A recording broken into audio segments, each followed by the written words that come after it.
السلام عليكم ورحمة الله وبركاته. إن الحمد لله نحمده ونستعينه ونستغفره ونعوذ بالله من شرور أنفسنا ومن سيئات أعمالنا. من يهده الله فلا مضل له ومن يضلله فلا هادي له. وأشهد أن لا إله إلا الله وحده لا شريك له وأشهد أن محمدا عبده ورسوله.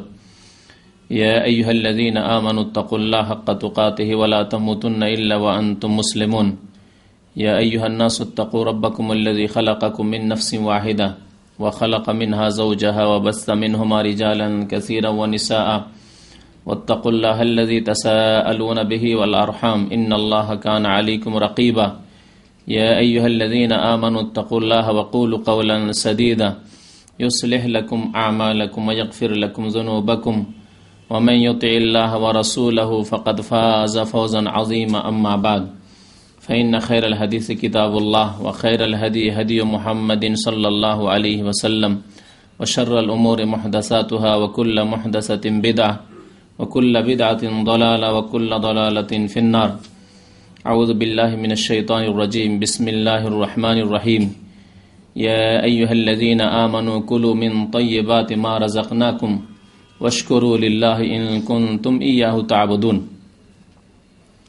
মহান আল্লাহর সমস্ত প্রশংসা, যে আল্লাহ রাব্বুল আলামিন আমাদের রিজিক দাতা, যে মহান আল্লাহ রাব্বুল আলামিন আমাদের জন্য হালাল রিজিক পৃথিবীতে রেখেছেন। সে আল্লাহরই সমস্ত প্রশংসা, যিনি মানুষকে উত্তম নেয়ামত, উত্তম রিজিক দান করেছেন। দরুদ ও সালাম নাজিল হোক প্রিয় নবী মুহাম্মদুর রাসূলুল্লাহ সাল্লাল্লাহু আলাইহি ওয়াসাল্লামের উপর, যিনি আমাদের জন্য হালাল এবং হারামের পথকে স্পষ্ট করে দিয়েছেন, যিনি আমাদেরকে এমন সুস্পষ্ট রাস্তার উপর ছেড়ে গেছেন, যেই রাস্তায় যারা থাকবে তারা সহি সালামতে জান্নাত পর্যন্ত পৌঁছিতে পারবে, আর যারা সেই রাস্তা ছেড়ে দেবে তাদের জন্য রয়েছে জাহান্নাম। আল্লাহুম্মা সাল্লি আলাইহি আল্লাহুম্মা বারিক আলাইহি।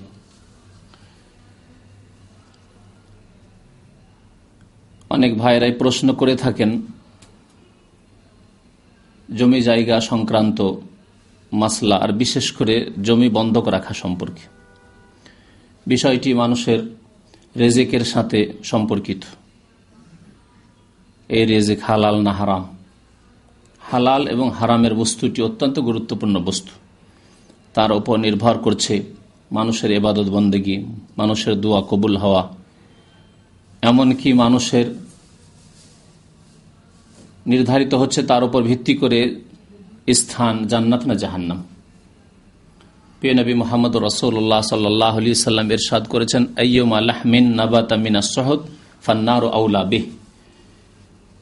যে কোনো গোশত, মাংস, রক্ত যদি তৈরি হয় হারাম খেয়ে, সহদ অর্থাৎ হারাম, হারাম ভক্ষণ করে যদি গোশত মাংস তৈরি হয়, ফান্নার আউলা বেহ, তাহলে সেই গোশতের অধিকারী হচ্ছে জাহান্নাম।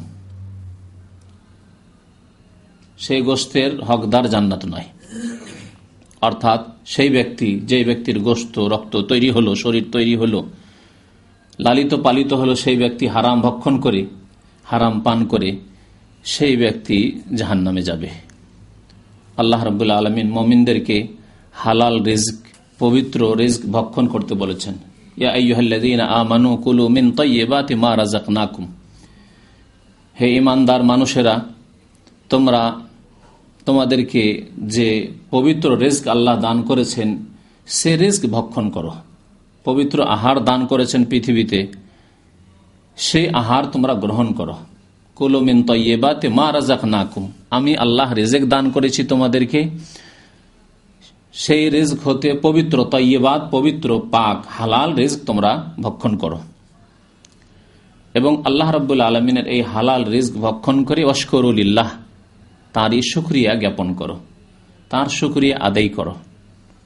খাও হালাল রিজক এবং তারপরে শুকরিয়া আদায় করো যে আল্লাহ তোমাকে রিজিক দান করেছেন, যে আল্লাহ তোমাকে অন্ন দান করেছেন, তার শুকরিয়া আদায় করো। হালাল খেয়ে আল্লাহর শুকরিয়া আদায় করতে হবে।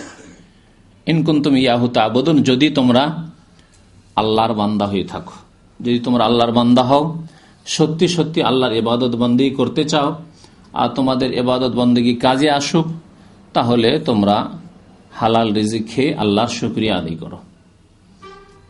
প্রিয় নবী মুহাম্মদ রাসূলুল্লাহ সাল্লাল্লাহু আলাইহি ওয়াসাল্লাম একটি হাদিসে বলেছেন যে যেই আদেশ আল্লাহ রাব্বুল আলামিন মুমিন মুসলিমদেরকে করেছেন হালাল রিজক ভক্ষণ করার, সেই আদেশই দান করেছেন রাসূলগণকে। তাই অন্য আয়াতে মহান আল্লাহ রাব্বুল আলামিনের এই ইরশাদ রয়েছে, ইয়া আইয়ুহার রাসূলু কুলু মিনাত তাইয়্যিবাতি ওয়া আমালু সালিহা, হে রাসূলগণ কুলু মিনাত তাইয়্যিবাত, তোমরা পাক পবিত্র হালাল বস্তু ভক্ষণ করো। রাসূলদেরকে আল্লাহ রাব্বুল আলামিন শরীয়তের বিধিবিধানের ঊর্ধ্বে রাখেননি, বরং তারাও শরীয়তের বিধানের আওতাভুক্ত। তাদের জন্য শরীয়তের বিধিবিধান হালাল হারাম জায়েজ নাজায়েজ করণীয় বর্জনীয় সবকিছু মেনে চলা ফরজ ছিল। ইয়া আইয়ুহার রাসূল, হে রাসূলগণ, কুলু মিনাত তাইয়্যিবাত, তোমরা পাক পবিত্র বস্তু ভক্ষণ করো, ওয়া আমালু সালিহা, এবং সৎ আমল করো। তাহলে পাক বস্তু খেয়ে হালাল রিজিক গ্রহণ করে তারপরে সৎ আমল করতে হবে, ওয়া আমালু সালিহা, তাহলে আমল সৎ হবে, আমলগুলি কাজে আসবে। আল্লাহ রাব্বুল আলামিন যে আদেশ করেছেন সাধারণ মুমিন মুসলিমদেরকে, সেই আদেশই করেছেন আম্বিয়া এবং রাসূলগণকে। প্রিয় নবী মুহাম্মদ রাসূলুল্লাহ সাল্লাল্লাহু আলাইহি ওয়াসাল্লাম সেই হাদিসটিতে বড় তাকিদ করেছেন, ওয়া ইন্নাল্লাহা আমারাল মুমিনিনা বিমা আমারা বিহিল মুরসালিন, যে আদেশ আল্লাহ মুমিনগণকে করেছেন সে আদেশই আম্বিয়া এবং রাসূলগণকে করেছেন। আয়াত দুটি উল্লেখ করার পরে নবী করিম সাল্লাল্লাহু আলাইহি ওয়াসাল্লাম বলছেন, কতক লোক আছে যারা হারাম ভক্ষণ করে কিন্তু তারা দোয়াও করে। অনেকের চোখে তারা ধার্মিক, কিছু ধর্মকর্ম করে, আল্লাহর ইবাদত বন্দেগী করে, মানে নামাজ করে। সার্বিক ক্ষেত্রে ইবাদত বন্দেগী মানে সবকিছু মেনে চলা, যেমন নামাজ পড়া, তেমন হালাল খাওয়া, যেমন অন্যান্য গুনাহ থেকে বেঁচে থাকা, তেমনি হারাম রিজিক থেকে বেঁচে থাকা, হারাম উপার্জন থেকে বেঁচে থাকা, হারাম ভক্ষণ করা, হারাম পান করা থেকে বেঁচে থাকা, নিজেকেও বাঁচিয়ে রাখা, নিজের পরিবারের যারা সদস্য রয়েছে তাদেরকেও হারাম থেকে বাঁচিয়ে রাখা। কিন্তু অনেকে আমরা ভেবে থাকি খুব সংকীর্ণ অর্থে যে ধার্মিকতা হচ্ছে দু চারটি কাজের নাম, নামাজ পড়লে, মসজিদে যাতায়াত করলেই হয়তো ধার্মিকতা, ইসলামিক আকার আকৃতি রাখলেই হয়তো ধার্মিকতা, পাঞ্জাবি টুপি রাখলেই ধার্মিকতা। তো এইরকম হয়তো বাহ্যিক কিছু ধার্মিকতা আছে যার ফলে আল্লাহর কাছে দোয়া করে, আল্লাহর কাছে দোয়া করে।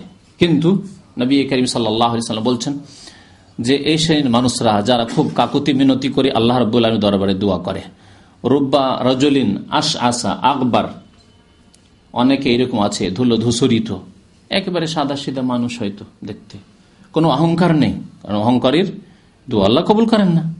যে প্রয়োজন মনে করেন আল্লাহ রাব্বুল আলামিনের রহমতের, তাকে কেন আল্লাহ দেবেন? কিন্তু এই ব্যক্তি অত্যন্ত নমনীয় ব্যক্তি, একেবারে সাধারণ জীবন যাপন করে,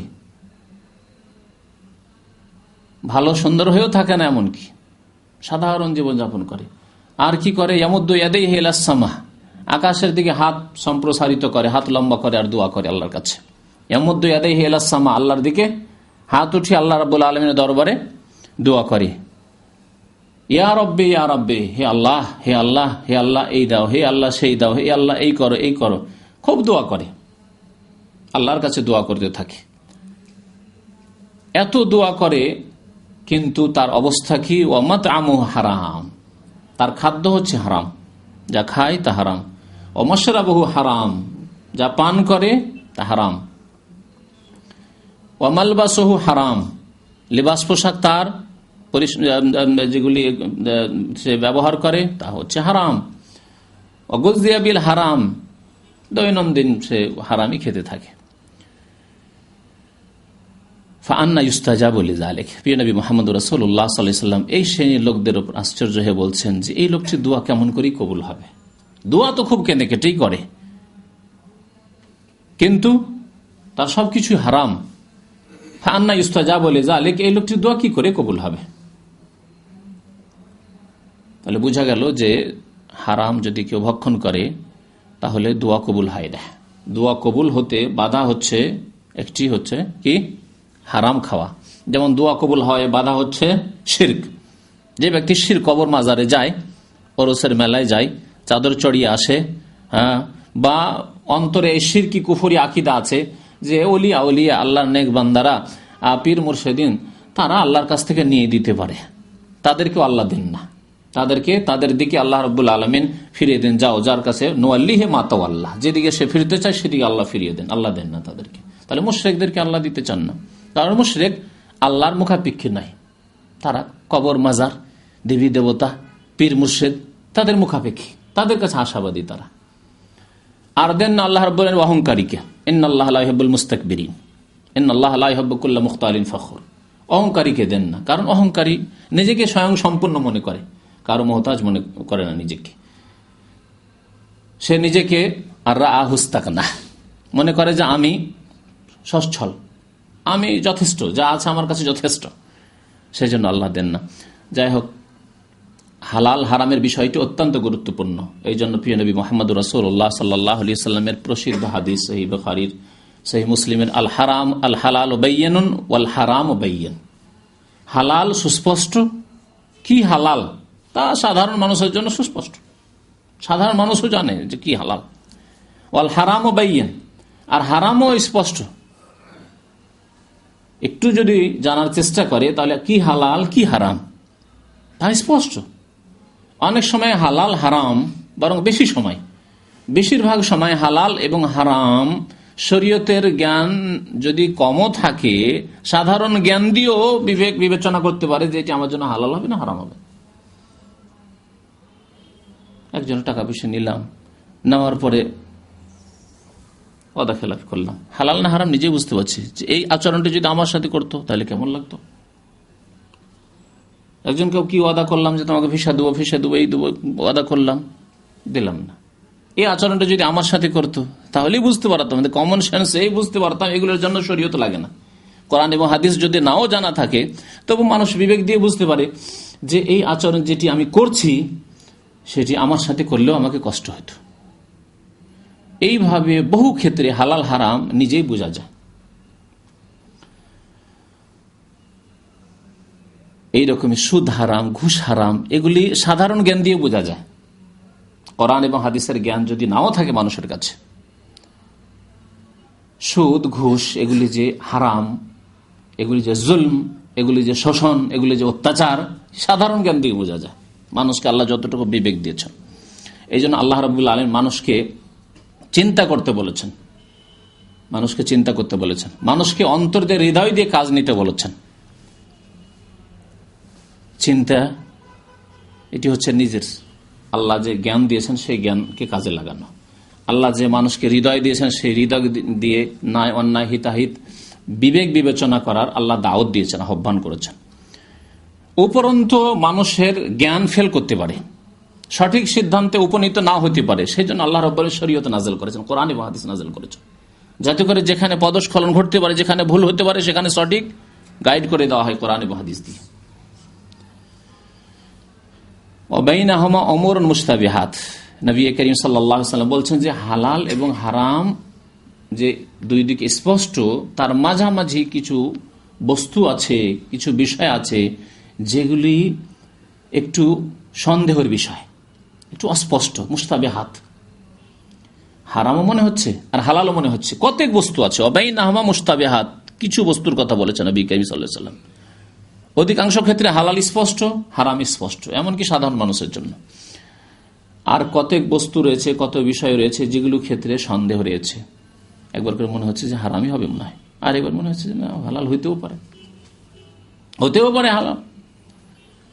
তাই নবী করিম সাল্লাল্লাহু আলাইহি ওয়াসাল্লাম লা ইয়ালামুহা কাসীরুম মিনান নাস, এই সন্দেহজনক বস্তুগুলি সম্পর্কে বা বিষয়গুলি সম্পর্কে অনেকেই জানে না, সবাই জানে না। এই কথা নবী করিম সাল্লাল্লাহু আলাইহি ওয়াসাল্লাম বলেছেন কি? তাহলে বোঝা গেল যে এমন কিছু নেই যে যার হুকুম সবাই জানে না। অনেক কাসীরুম মিনান নাস জানে না মানে অনেকেই জানে। আবার তার মানে আহলে ইলম আল্লাহ রাব্বুল আলামিন যাদেরকে বলেছেন যে উলামায়ে কিরাম, যাদের কাছে কোরআন এবং হাদিসের গভীরতা জ্ঞান রয়েছে, গভীর জ্ঞান রয়েছে, কোরআন এবং হাদিস সম্পর্কে যথেষ্ট জ্ঞান আছে, যাদের কাছে সাহাবায়ে কেরামের সিরাত সম্পর্কে, তাদের আদর্শ সম্পর্কে জ্ঞান আছে যে তারা কোন পথের উপরে ছিলেন, যাদেরকে আল্লাহ রাব্বুল আলামিন দ্বীন সম্পর্কে জ্ঞান দিয়েছেন, তাদের জন্য স্পষ্ট সেগুলিও। যেমন আমাদের দেশে অনেকেই টানা হাঁচড়া করে সিগারেট নিয়ে, জর্দা নিয়ে, তামাক জাতীয় জিনিস নিয়ে, এসব নিয়ে টানা হাঁচড়া করে। এক শ্রেণীর লোকেরা খাওয়ার জন্য মকরু করে, হালাল তো করতে পারে না, হালাল পারে না, কিন্তু টেনে টেনে কমপক্ষে মকরুতে নিয়ে গেলে খাবো, যদি মকরুতে নিয়ে চলে যেতে পারি তাহলে খাবো।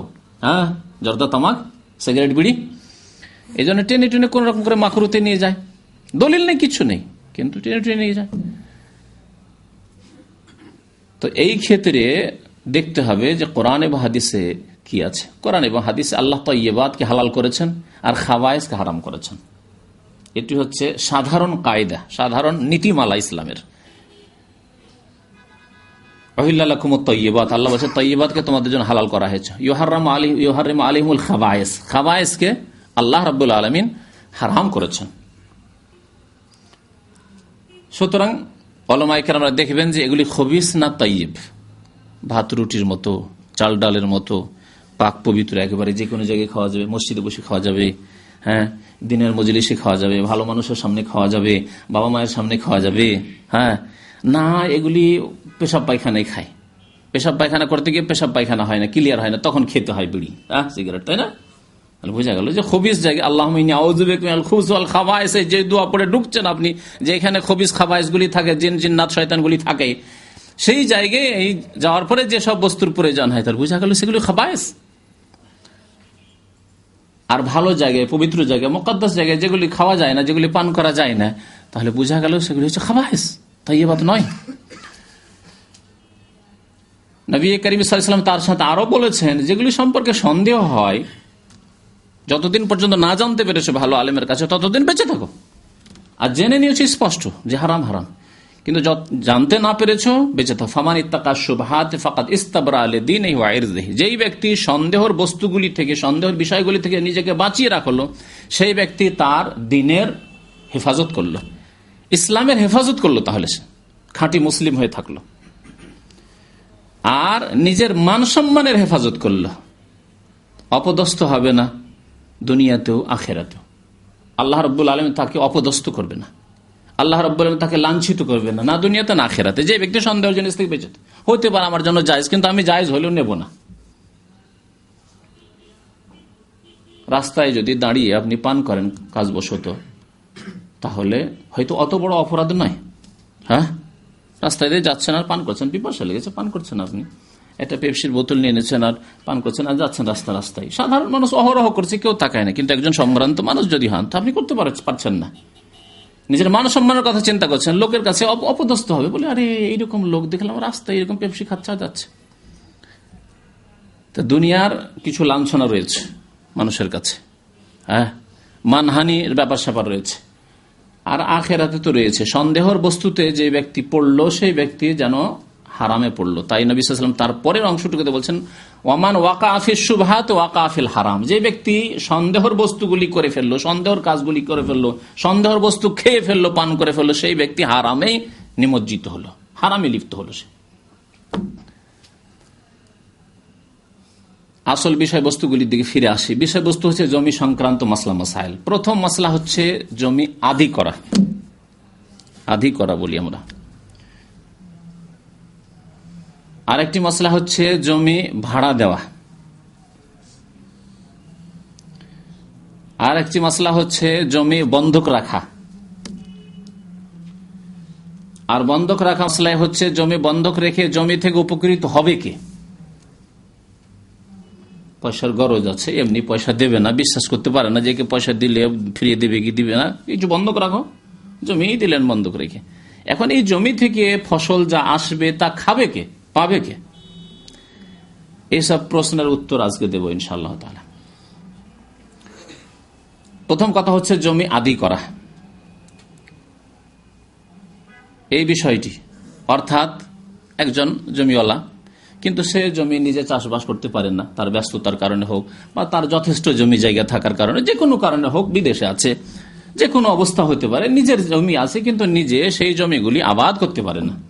সুতরাং কোন এক ব্যক্তিকে, যে ব্যক্তি চাষাবাদ করতে চায়, তাকে দিয়ে দিল আর বলল যে এই যে জমি রয়েছে, এই জমির ফসল তুমি, যেহেতু তোমার হচ্ছে মেহনত পরিশ্রম আর আমি এই জমির মালিক, সুতরাং যা ফসল উৎপাদিত হয়ে আসবে তা থেকে তুমি এতটা পরিমাণ ভাগ হিসাবে দেবে। এখানে প্রশ্ন হচ্ছে কিভাবে এটা নেবে? ভাগ হিসাবে, অর্থাৎ অর্ধেক তুমি নেবে, অর্ধেক আমি নেব। জরুরি নয় যে অর্ধেক হইতে হবে, 3 ভাগ করে 2 ভাগ তুমি নেবে, যেহেতু তোমার মেহনত খুব বেশি। আজকাল জমি জায়গায় চাষাবাদ করে মেহনত খুব বেশি, সুতরাং 2 ভাগ তুমি নেবে, আমি 1 ভাগ নেব। অথবা মেহনত কম, তাই 2 ভাগ আমি নেব, জমির মালিক, আমার বেশি গরজ নেই দেওয়ার জমি, 2 ভাগ আমি নেব, তুমি 1 ভাগ, তোমার মেহনতের কারণে তুমি 1 ভাগ নেবে। অথবা যেই রকমই ভাগ হোক, আল মুসলিমুন আলা শুরুতিহিম, নবী করিম সাল্লাল্লাহু আলাইহি ওয়াসাল্লাম একটি হাদিসে বলেছেন, মুসলিম যেই রকমের কন্ডিশন করবে তার উপর তারা কায়েম থাকবে। যদি শর্ত হয়ে থাকে শুরুতেই যে 4 ভাগ করে 3 ভাগ তুমি, আমি 1 ভাগ, অথবা 3 ভাগে আমি 1 ভাগ তুমি, যেই রকম ইত্তেফাক হোক না, কিন্তু ভাগ হিসাবে ভাগ হইতে হবে। কত ভাগে ভাগ করে জমির মালিক কত ভাগে নেবে, আর যে ব্যক্তি চাষ করছে চাষি সে কত ভাগে নেবে, তাহলে জায়েজ, এতে কোনো আপত্তি নেই।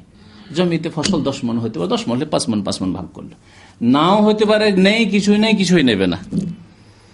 আরেকটি তরিকা হচ্ছে যে জমি তোমাকে দিলাম, চাষ করো তুমি, আর এই জমি থেকে প্রতি সিজনে, মৌসুমে, প্রতিটি ফসলে আমাকে বিঘা প্রতি 10 মণ করে দেবে, 5 মণ করে দেবে, 2 মণ করে দেবে। জায়েজ? 2 মণও তো না হইতে পারে, যে ইত্তেফাক হয়েছে তা তো না হইতে পারে, সুতরাং এটি জায়েজ নাই। আর একটি বলছি, জমি দিয়ে দিল চাষিকে চাষ করার জন্য, আর বলল দেখো জমিটা উঁচু নিচ আছে, নিচু এলাকার ফসল আমি নেব, আর উঁচু দিক জমির যে উঁচু দিক রয়েছে সেই দিকের ফসল তুমি নেবে, এরকম করলো। অথবা এর বিপরীত করলো, উঁচা জমির ফসল তুমি নেবে, নিচু জমির ফসল আমি নেব। যদি এইরকম করে তো জায়েজ হবে না। এই মাসলাগুলি বিভিন্ন রকম অবস্থা, তার বিভিন্ন রকম তার ধরন। এই জন্য নবী করিম সাল্লাল্লাহু আলাইহি ওয়াসাল্লামের কিছু হাদিসে এই আদি করতে নিষেধ করা হয়েছে। সাহাবায়ে কেরামের থেকে কিছু হাদিসে এইরকম বর্ণিত আছে যাতে নিষেধ করা হয়েছে, আবার কিছু হাদিসে এইরকম আছে যাতে জায়েজ বলা হয়েছে। তার দ্বারা বোঝা গেল যে বিশেষ বিশেষ অবস্থায় যেগুলিতে জায়েজ বললাম সেগুলির ক্ষেত্রে নবী করিম সাল্লাল্লাহু আলাইহি ওয়াসাল্লামের হাদিস, ওই হাদিসটি প্রযোজ্য যেখানে জায়েজ বলা হয়েছে। আর বিশেষ বিশেষ ক্ষেত্রে যেখানে না জায়েজ বলা হয়েছে, তার অর্থ হচ্ছে ওই অবস্থাগুলি যে অবস্থায় না জায়েজ। কারণ শরীয়তের কিছু নীতিমালা রয়েছে হালাল হারামের ক্ষেত্রে, আদান প্রদানের ক্ষেত্রে। ইসলামিক শরীয়তে এমন ব্যবসা জায়েজ নেই যেই ব্যবসায় প্রতারণা, ধোঁকা আছে, ধোঁকা খেয়ে যেতে পারে, একজন লাভবান হয়ে গেল আর একজন লস খেয়ে মরে গেল। এটি একটি ইসলামিক নীতি। ইসলামের নীতিমালা হচ্ছে যে ইসলামের সুদ জায়েজ নাই, দিলেন কিছু আর সেই বস্তুই ফিরিয়ে দেওয়া হচ্ছে, সমান সমান না, কম বেশি করে, কম অথবা বেশি করে ফিরিয়ে দেওয়া হচ্ছে। এদিকে চাল, এদিকে চাল, এই চালটি একটু মোটা, এই চালটি একটু সুন্দর, খুব চিকন, সেই জন্য ওজনে কম বেশি করা হচ্ছে, সুদ একই রকম। কিন্তু চাল দিয়ে গম নেন, গম দিয়ে চাল দেন, কম বেশি অসুবিধা নেই। খেজুর দিয়ে খেজুর নেবেন, একটি দামি খেজুর, একটু সস্তা খেজুর। সোনা দিয়ে সোনা নেবেন, একটি সোনা বেশি দামি, একটি সোনা কম দামি, সেই জন্য ওজনে কম বেশি করবেন, জায়েজ নাই। এটা হচ্ছে সুদ। ইসলামের সুদ জায়েজ নাই, ইসলামে যেমন ঘুষ জায়েজ নাই, ইসলামে ধোঁকা দেওয়া জায়েজ নাই। আর বহু ব্যবসা বাণিজ্য রয়েছে যাতে ধোঁকা রয়েছে, প্রতারণা রয়েছে। লটারি কেন জায়েজ নাই? জুয়া খেলা কেন জায়েজ নাই? 1 টাকা দিয়ে কি করলেন, বা 10 টাকা দিয়ে, 20 টাকা দিয়ে আপনি লটারির টিকিট কাটলেন, আর কাটার পরে হয়তো 10 টাকাতে আপনি 10 লাখ টাকা পেয়ে গেলেন, 1 লক্ষ টাকা পেয়ে গেলেন, কিছু পেলেন, বেশি পেলেন কিছু। আবার একজন সারা জীবন লটারি টিকিট কাটতে কিছুই পাচ্ছে না, প্রতারণা, ধোঁকা। নবী করিম সাল্লাল্লাহু আলাইহি ওয়াসাল্লাম গারারকে নিষেধ করলেন, নাহান বাইউল গারার। বহু ব্যবসা বাণিজ্য আসবে যা আমাদের সমাজে চলছে, পানির ভিতরে মাছ আছে না আছে আল্লাহই জানে, আর কত পরিমাণ মাছ আছে তাও আল্লাহ পাক জানে। পুকুর বিক্রি হচ্ছে, বিল বিক্রি হচ্ছে, জলাশয় বিক্রি হচ্ছে, আমাদের হচ্ছে না? হচ্ছে না? জায়েজ? জায়েজ নয়, গরার, ধোকা। 10,000 টাকা বিক্রি করলেন, হয়তো বন্যা এসে ডুবিয়ে দিলে কিছুই পেল না, বা নেই হয়তো, পানির তলায় কিছুই নেই হয়তো, তার 2,000 টাকার মাছ হবে না হয়তো। আবার 50,000 টাকার মাছ হতে পারে, তখন আফসোস করে ওই সেই জলাশয়ের মালিক, পুকুরের মালিক, হাই কি করলাম, 10,000 টাকা বিক্রি করে ফেললাম 50,000 টাকার মাছ।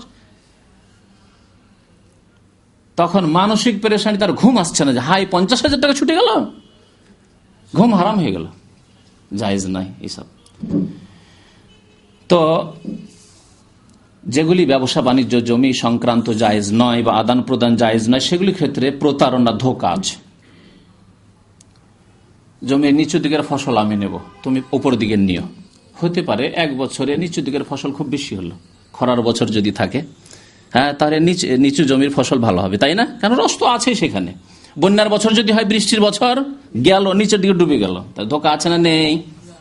নাহা রাসূলুল্লাহ সাল্লাল্লাহু আলাইহি ওয়াসাল্লাম আন বাইল গারার, এমন ব্যবসা বাণিজ্য, আদান প্রদান, লেনদেন যাতে গারার, ধোঁকা রয়েছে, প্রতারণা রয়েছে, ভাঁওতাবাজি রয়েছে, সেটি জায়েজ নয়, হারাম করেছেন নবী করিম সাল্লাল্লাহু আলাইহি ওয়াসাল্লাম।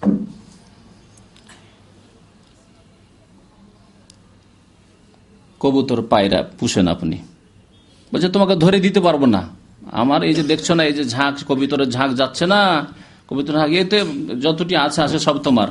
হ্যাঁ, ঠিক আছে, কন্ট্রাক্ট, কত টাকা দেবে? এত টাকা। ধরতেই পারলো না সে।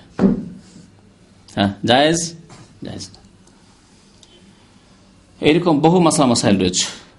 আমাদের দেশে, অঞ্চলে আমের গাছ বিক্রি হয়, বাগান বিক্রি হয়, পাতাই বিক্রি, ওকে বলে পাতাই বিক্রি বলে।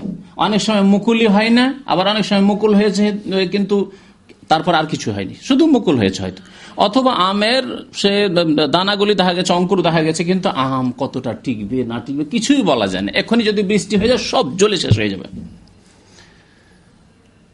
হারাম। নবী করিম সাল্লাল্লাহু আলাইহি ওয়াসাল্লাম বলেছেন, নাহা আন বাইয়িস সিমার হাত্তা ইয়াবদুয়া সালাহুহা, ফলমূল অতক্ষণ পর্যন্ত বিক্রি করতে নবী করিম সাল্লাল্লাহু আলাইহি ওয়াসাল্লাম নিষেধ করেন যতক্ষণ পর্যন্ত তার যোগ্যতা স্পষ্ট না হয়ে যাবে, যে এই ফল যোগ্য, খাওয়ার যোগ্য, ব্যবহারের যোগ্য, বিক্রিনা বেচার যোগ্য। তাহলে যোগ্য হলে কমের পক্ষে আম আচার করার যোগ্য হইতে হবে, হ্যাঁ, আমচুর করার যোগ্য হইতে হবে, যে শুকিয়ে নিয়ে কোন রকম খাওয়া যাবে, কাজে লাগার যোগ্য হইতে হবে। হ্যাঁ, এমন ফল যেগুলি কাঁচা খাওয়া যায় না, চলবে? সেগুলি চলবে না। এমন কিছু ফল আছে যেগুলি কাঁচা খাওয়া যায় না, না পাকলে বা পাকার কাছাকাছি না আসে, সেগুলি ব্যবহার করা যাবে না, কোনো কাজে আসবে না, জায়েজ নয় বিক্রি করা। তাহলে যতক্ষণ পর্যন্ত কাজের যোগ্য না হবে, হাত্তা ইয়াবদুয়া সালাহুহা। তো আধির কথা বলছিলাম, আধি সম্পর্কে হাদিস শোনা একটি। তাউস একজন তাবেঈ ছিলেন, তিনি বলছেন, তিনি এই ব্যবসা করতেন, আধির ব্যবসা করতেন। তাকে তার ছাত্ররা অনেকে পরামর্শ দিল যে আপনি যদি আধির ব্যবসা ছেড়ে দিতেন তাহলে ভালো হতো, কারণ এই ক্ষেত্রে বেশ কিছু ইখতিলাফ রয়েছে, মতানৈক্য রয়েছে, কেউ কেউ এটাকে আপত্তি মনে করছেন। ফাইন্নাহুম ইয়াজউমুন আন্না নবী সাল্লাল্লাহু আলাইহি ওয়াসাল্লাম নাহা আনহু, কারণ অনেকের মতে নবী করিম সাল্লাল্লাহু আলাইহি ওয়াসাল্লাম নাকি নিষেধ করেছেন। তখন তিনি বললেন যে আমি জানি বেশি। তিনি ছিলেন আব্দুল্লাহ বিন আব্বাস রাদিয়াল্লাহু তাআলা আনহুর ছাত্র, সাহাবী আব্দুল্লাহ বিন আব্বাসের ছাত্র। তিনি বলছেন আমি তোমাদের চাইতে এই সম্পর্কে বেশি জানি। আন্না নবী সাল্লাল্লাহু আলাইহি ওয়াসাল্লাম ইয়ানহা আনহু, নবী করিম সাল্লাল্লাহু আলাইহি ওয়াসাল্লাম জমি আদি করতে নিষেধ করেননি। মালিক চাষিকে জমি দিল, অর্ধেক কের উপরে ইত্তেফাক হলো, অথবা 3 ভাগের আগে, যে ভাগ হোক না, একটু আগে যে বললাম, নিষেধ করেননি। কিন্তু বলেছেন কি, একটি উত্তম পন্থা বলেছেন। দেখো, জমিওয়ালা যাদের কাছে অনেক জমি, জমিদার মানুষ, অনেক জমি জায়গা, 50 বিঘা 100 বিঘা জমি আছে, আর গ্রামের গরিব মানুষ তার 5 বিঘা 2 বিঘা জমি নেই হয়তো, হ্যাঁ, ভিটে মাটি শুধু আছে, তাহলে এইরকম আদি দিয়ে তার কাছ থেকে ফসল না নেবে, বেচারা মেহনত করবে, হয়তো আদি দিয়ে তার আর সারা বছর মেহনত করলে কিন্তু পেটের ভাত এলো না। এইরকম না করে আল্লাহর রাস্তায় জমিটা তুমি দান করে দাও। নবী করিম সাল্লাল্লাহু আলাইহি ওয়াসাল্লাম উত্তম পন্থা বলেছেন যে তুমি কিছু নেকি পাবে, তোমার আল্লাহ যথেষ্ট দিয়েছে। 5 বিঘা জমি, তোমার 50 বিঘা, 5 বিঘা জমি দিয়ে দাও, করে খাকছে গরিব মানুষ তোমার গ্রামের। নবী সাল্লাল্লাহু আলাইহি ওয়াসাল্লাম কি বলেছেন, আইয়ামনাহা আহাদুকুম আখাহু খায়রুল লাহু মিন আন ইয়াখুযা আলাইহি খারজান মালুমান, সহিহ বুখারী শরীফের হাদিস। যে তোমাদের যেন উত্তম হচ্ছে যে কোনো মুসলিম ভাইকে জমি দিয়ে দাও, আল্লাহর রাস্তায়, আল্লাহ সন্তুষ্টের জন্য জমি দিয়ে দাও, আর সেখান থেকে তুমি কিছুই নিও না, বরং নেকির আশা রাখো, এটি উত্তম। কিন্তু নবী করিম সাল্লাল্লাহু আলাইহি ওয়াসাল্লাম শক্তভাবে নিষেধ করেননি। এই মতটি হচ্ছে আব্দুল্লাহ বিন আব্বাস রাদিয়াল্লাহু তাআলা আনহু, যিনি বর্ণনা করেছেন হাদিস, তার ছাত্র তাউস। তাহলে তারা আদি করতেন। তবে আদি করা সম্পর্কে কিছু নিষেধাজ্ঞা যে রয়েছে সেগুলি আরেকটি ব্যাখ্যাও করা হয়েছে। আদি করাকে মুখাবারাও আরবি ভাষায় বলা হয়, মুহাকালা বলা হয়। এ সম্পর্কে একটি হাদিস রয়েছে যে বলছেন, হানজালা ইবনে কায়েস আনসারী সাআলতু রাফি ইবনে খাদিজা আন কিরাইল আরদি বিয-যাহাবি ওয়াল ওয়ারক ক্বালা লা বা'সা বিহি ইন্নামা কানা আন-নাসু ইয়াজিরুনা আলা হাদিন নবী সাল্লাল্লাহু আলাইহি ওয়াসাল্লাম মাযানিয়াত ওয়া ইকবালুল জাদাওয়ালি ওয়া আশিয়া মিনাজ যার'i ফায়াহলিকু হাযা ওয়া ইয়াসলামু হাযা ওয়া ইয়াসলামু হাযা ওয়া ইয়াহলিকু হাযা ফালাম ইয়াকুন লিন-নাসি কিরাউন ইল্লা হাযা ফালিযালিকা যাজারা আনহু ফাআম্মা শাইউন মা'লুমুন মাযমুনুন ফালা বা'সা বিহি। মুসলিম শরীফের হাদিস। বলছেন যে রাফি ইবনে খাদিজ রাদিয়াল্লাহু তাআলা আনহু সাহাবী, তিনি বর্ণনা করতেন যে আদি করা যাবে না জমি। সেই হাদিসের ব্যাখ্যা কি? সেই হাদিসের ব্যাখ্যা যে একটি ধরন বললাম, যে জমি আদি দিলেন কিন্তু বললেন যে দেখো, ওপর দিকের জমির ফসল তোমার আর নিচের দিকের জমির ফসল আমার। বা হয়তো জানেন যে আমাদের দেশে বৃষ্টি বেশি হয় আর বেশিরভাগ এই জমিটা ডুবে যায়, সুতরাং এর উল্টো করলেন, জমির মালিক যা বলবে তাই, চাষি বেচারা মিসকিন গরিব মানুষ, সে তো আর কিছু বলতে পারছে না, আর বললে তার কাছ থেকে জমি কেড়ে নেওয়া হবে, তাই শর্ত লাগিয়ে দিল। দেখছি এবছর বন্যার বছর, বৃষ্টির বছর, বা আমাদের এলাকায় বৃষ্টি বেশি, সুতরাং করলো কি, দেখো নিচু জমির ফসল তোমার আর উঁচু এলাকার ফসল আমার, এইরকম যদি করে তাহলে নিষেধ, এই ব্যাখ্যা করেছেন তারা। কিন্তু যদি ওইভাবে ইত্তেফাক করে, একমত হয় দুই পক্ষ, যে জমি থেকে যা ফসল উৎপন্ন আসবে তাতে থেকে একটা ভাগ নেওয়া হবে, অর্ধেক অর্ধেক অথবা যে কোনো রকম, তাহলে জায়েজ। আর আরেকটি না জায়েজ, যেটি বললাম যে নির্দিষ্ট পরিমাণ নির্ধারিত করে দিলেন যে আমি বিঘা প্রতি 2 মণ 4 মণ 5 মণ নেব, তাহলেও জায়েজ নয়। এই একটি বিষয়, আধির বিষয়টি তাহলে হয়ে গেল যে আধি জায়েজ। আর একটি বিষয় কি বললাম, তা হচ্ছে জমি না ভাড়া নেওয়া, জমি ভাড়া নেওয়া, খাই খালাসি আমরা বলি, জানি না আপনার অন্য কোনো ভাষা বললে সেই ভাষা দিয়ে বুঝবেন। তার মানে জমি 1 বছরের জন্য অথবা কয়েক বছরের জন্য নিলেন নির্দিষ্ট একটা টাকা দিয়ে, 10,000 টাকা বিঘা বা 2,000 টাকা বিঘা, যেইভাবে হোক না কেন, 5 বছরের জন্য 20,000 টাকায় জমি নিলেন আপনি, যে তোমার জমিটা 5 বছরের জন্য নিয়ে নিলাম, এত টাকা দেব, জমি চাষ করব, আমি যা ইচ্ছা তাই ফসল করব, যা ইচ্ছা আমি এখানে উৎপাদন করব, তোমার জমিটা আমার যেমন ভাড়া নেওয়ার মতো, জমিতে আর তোমার কোন রকমের এই দখল থাকলো না যে এতে এই ফসল কেন করলো, ওই ফসল কেন করলে। তবে যদি প্রথমে শর্ত লাগিয়ে দেয়, শর্ত লাগাতে পারে, দেখো কেন অনেক ফসল করলে জমির উর্বর শক্তি দুর্বল হয়ে যায়, সেই জন্য যদি মালিক শর্ত লাগায় যে এই ফসলগুলি করতে পারবে না, তাহলে তার ইচ্ছা, সেটা আল মুসলিমুন আলা শুরুতিহিম, যদি শর্ত লাগিয়ে দেয় তাহলে শর্ত মেনে চলতে হবে। আমি ফসল উৎপাদন করব আর টাকা তোমার, জমি আমার, এই 2 বছর 4 বছর 5 বছর যে ইত্তেফাক হলো তুমি কিছু বলতে পারবে না, এতে আমার হোক না হোক, বা জমি খালি ফেলে রাখি, খালি ফেলে রাখলে আমার লস, আমি ভালো করে মেহনত যদি না করি তাতে আমার লস, তোমার কিছু না। 5 বছরে আমি জমি খেয়ে দিয়ে তোমার কাছে জমি ফিরে যাবে, আর তার বিনিময়ে যে জমি আমি ব্যবহার করলাম বা জমি থেকে ফসল উৎপন্ন করলাম, তার বিনিময়ে কি পেলে? ভাড়া, ভাড়া, যেমন বাড়ি ভাড়া, আপনি বাড়ি ভাড়া নিয়ে রেখে দিয়েছেন, আর তারপর হয়তো আপনার ফ্যামিলি বাস করেন না, বা আপনিও বাস করেন, 6 মাস করে ছুটি লাগান, 14 মাস থাকেন এখানে, 6 মাসের দেশে থাকেন, ভাড়া দিতে হবে না? হবে না? ভাড়া দিতে হবে আপনাকে। ঠিক তেমনই জমির ব্যাপার, সে জমিতে ফসল উৎপন্ন করুক আর না করুক, এখানে সে লস খেলো লাভ খেলো, সে নিজের ক্ষতি করলো, কারণ সে জমি ভাড়া নিয়েছে। এটি জায়েজ কিনা? জায়েজ, এটি হচ্ছে জায়েজ, এতে কোনো দ্বিমত নেই। এই মর্মেও বেশ কিছু হাদিস রয়েছে।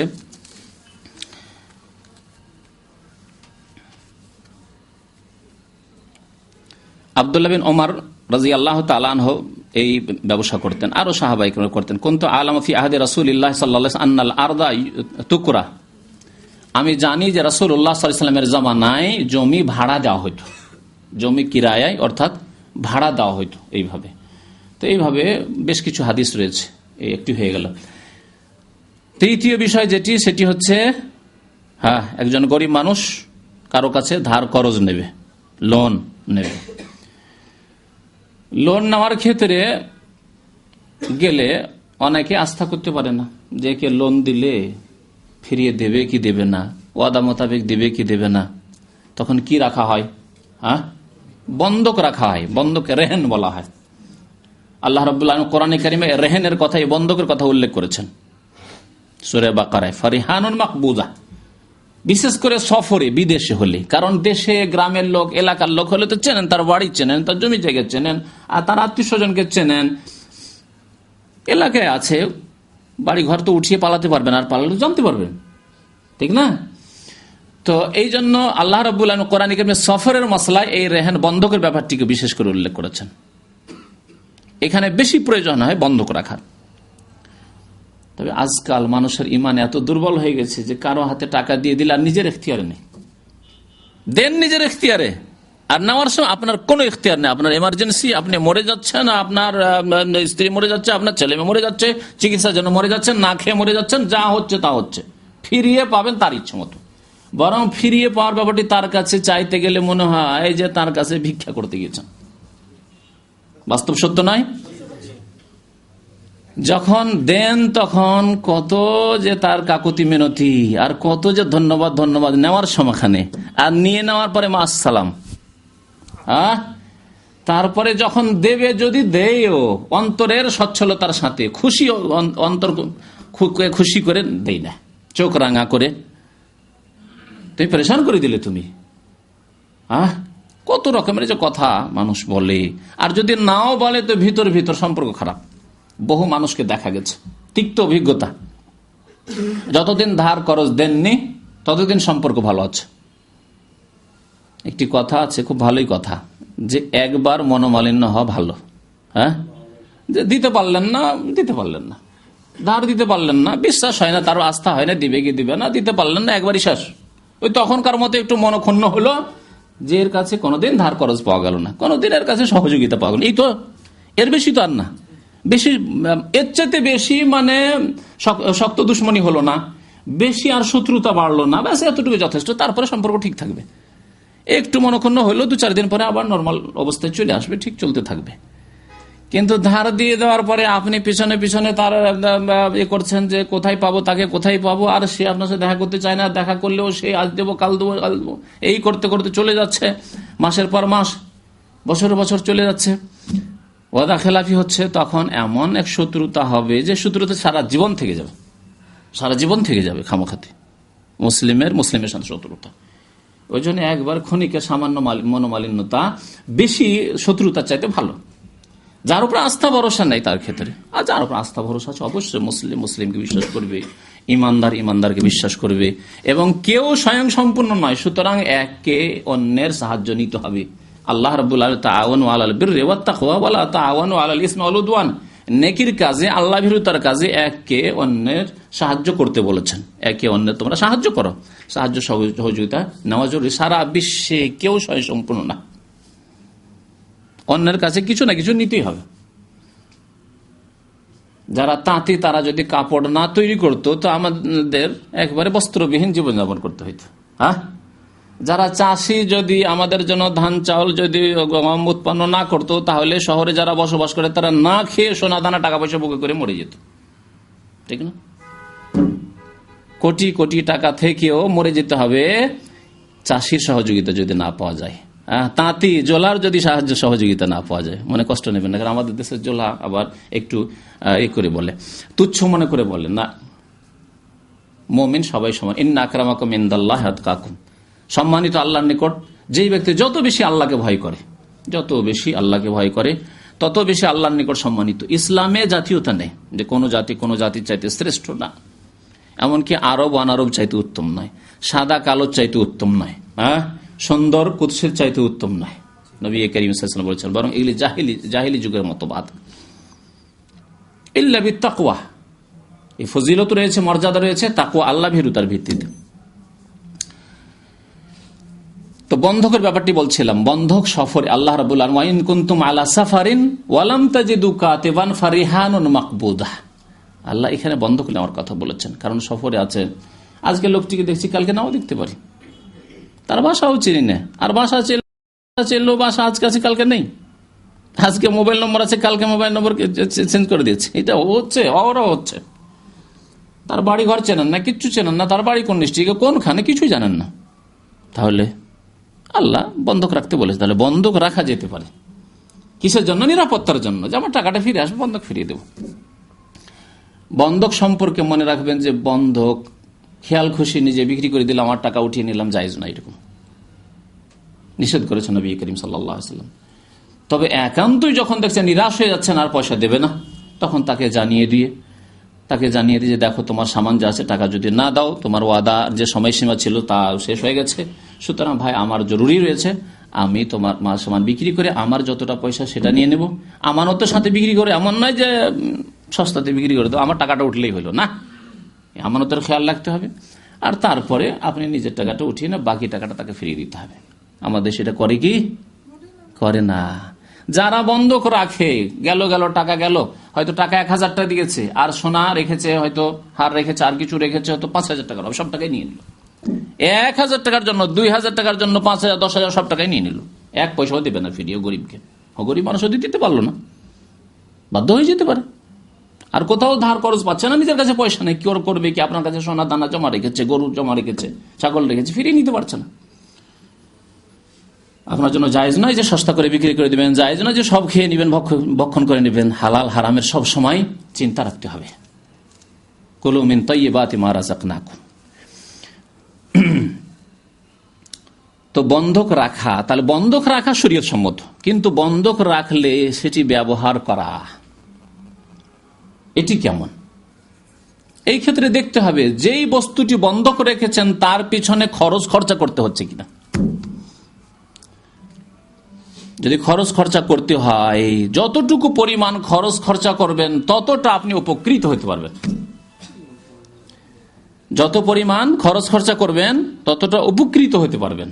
আর যদি এমন বস্তুর বন্ধক রাখা হয় যাতে খরচ নেই, বা যা খরচ আছে তার চাইতে অনেক বেশি লাভবান হওয়া যায়, তাহলে সবকিছু খেয়ে নেওয়া, ভক্ষণ করে নেওয়া, সবকিছুকে গিলে নেওয়া জায়েজ নাই।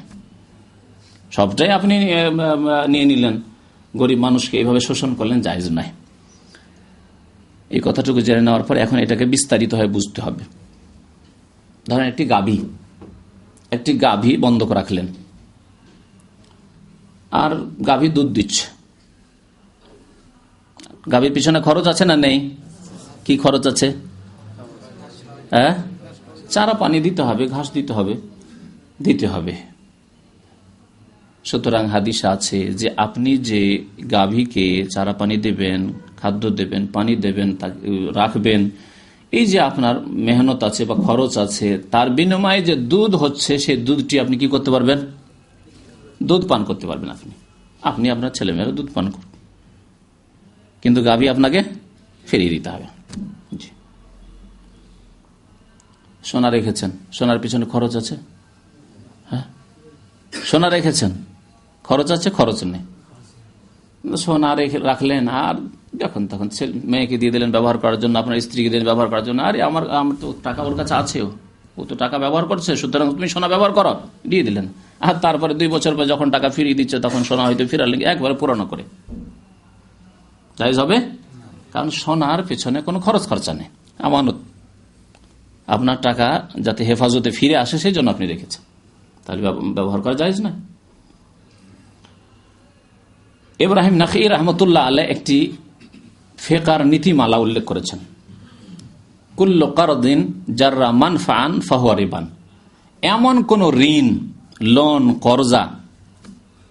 কর্জা দিলেন, আপনি ঋণ দিলেন, আর দেওয়ার পরে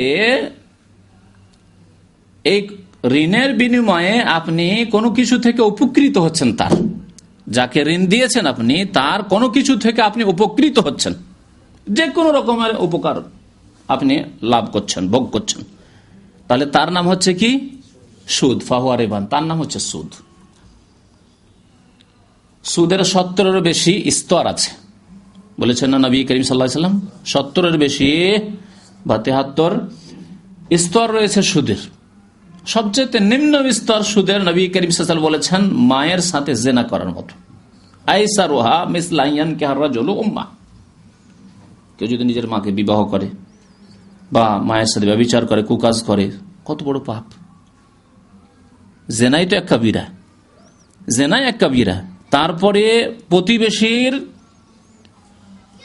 মেয়ের সাথে বা স্ত্রীর সাথে জেনা আরো বড় কাবিরা। নবী সাল্লাল্লাহু আলাইহি ওয়াসাল্লাম বলেছেন আনতুজানি হালিলাতা জারিক, আত্মীয় স্বজন, গ্রামবাসী, আশেপাশে, মানে যাদের বাড়িতে রাত দিন যাতায়াত আছে, হয়তো ভাবছে যে হয়তো কেনাকাটা করে দিচ্ছে, ভালোই, হয়তো তাদের হিতাকাঙ্ক্ষী আপনি, তাদের দরদি আপনি, এরকম ভাবছে, কিন্তু ভিতরে ভিতরে আপনি শয়তানি শুরু করে দিচ্ছেন।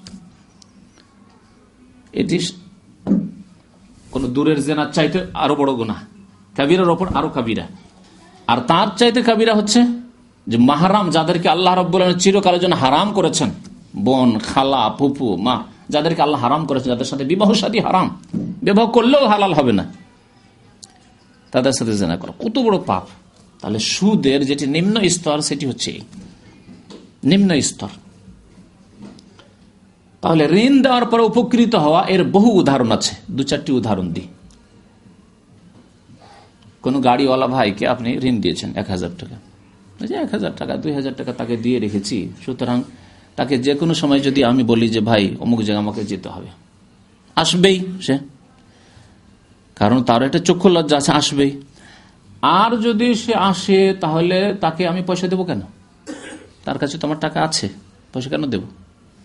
বা পয়সা দিলেও সে যেন ইতশিত করছে, নিতে চাইছে না, না জবরদস্তি করে দেন আপনি তাকে পয়সা। আর না হলে তার গাড়ি ব্যবহার করিয়েন না আপনি, কিন্তু যদি এই আশা নিয়ে করেন তার কাছে আমার টাকা পড়ে আছে আর তার গাড়িতে আমি চড়ছি, হ্যাঁ, তাহলে এর নাম হচ্ছে কি? সুদ। ঋণ দেওয়ার কারণে কি হলেন? তার গাড়ি থেকে উপকৃত হলেন, তার বাড়ি থেকে উপকৃত হলেন, তার যে কোনো জিনিস থেকে উপকৃত হচ্ছেন আপনি। সুদ।